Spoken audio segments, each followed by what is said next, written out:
महाराष्ट्र में उद्धव ठाकरे की मुख्यमंत्री की कुर्सी बचेगी या जाएगी, ये अब एक फैसले पर टिका हुआ है। विधान परिषद की सीट के लिए उद्धव ठाकरे को मनोनीत करने पर गवर्नर भगत सिंह कोश्यारी को मुहर लगानी है, लेकिन अब तक राजभवन की तरफ से कोई फैसला नहीं लिया गया है। राज्यपाल की तरफ से हो रही देरी के बाद अगर उद्धव को पद छोड़ना पड़ा तो बीजेपी पर इसका क्या असर पड़ सकता है? कहीं महाराष्ट्र में उद्धव ठाकरे की कुर्सी हिलाने से बीजेपी को नुकसान तो नहीं होगा? उद्धव ठाकरे पर फैसले में देरी से कोरोना वायरस से सबसे बुरी तरह प्रभावित महाराष्ट्र में संवैधानिक संकट खड़ा हो सकता है। सोशल मीडिया पर सक्रिय बीजेपी समर्थक दयानंद नेने का कहना है कि मैं महसूस कर रहा हूं कि इतने अहम हालात में उद्धव ठाकरे का इस मुद्दे पर विरोध करना बीजेपी के लिए भूल हो सकती है।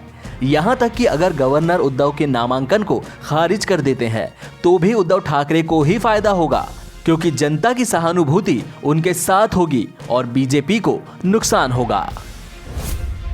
आपको बता दें कि फिलहाल उद्धव ठाकरे महाराष्ट्र के विधानमंडल के सदस्य नहीं हैं।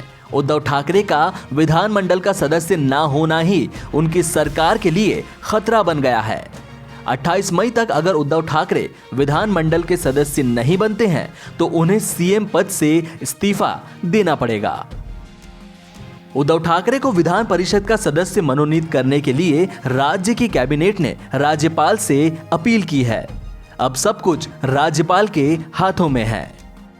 यहां भगत सिंह कोश्यारी जेबी वीटो यानी पॉकेट वीटो का इस्तेमाल करते दिख रहे हैं। इस वीटो के तहत गवर्नर प्रस्ताव को अपने पास लंबित रखते हैं और उस पर कोई जवाब नहीं देते हैं। गवर्नर की ओर से कोई जवाब ना मिलता देखकर उद्धव ठाकरे ने पीएम मोदी से भी बात की है। उद्धव ने पीएम से अनुरोध किया है कि वे इस मामले में हस्तक्षेप करके इसे जल्द से जल्द हल करने का प्रयास करें। महाराष्ट्र की गठबंधन सरकार का तर्क है कि कोरोना के इस संकट के समय उन्हें यह सुनिश्चित करना चाहिए कि राज्य सरकार पर कोई संकट न आए। उद्धव ठाकरे की निगाहें अप्रैल महीने में होने वाले विधान परिषद चुनाव पर थी, लेकिन कोरोना वायरस के कारण सभी प्रकार के चुनाव स्थगित कर दिए गए हैं।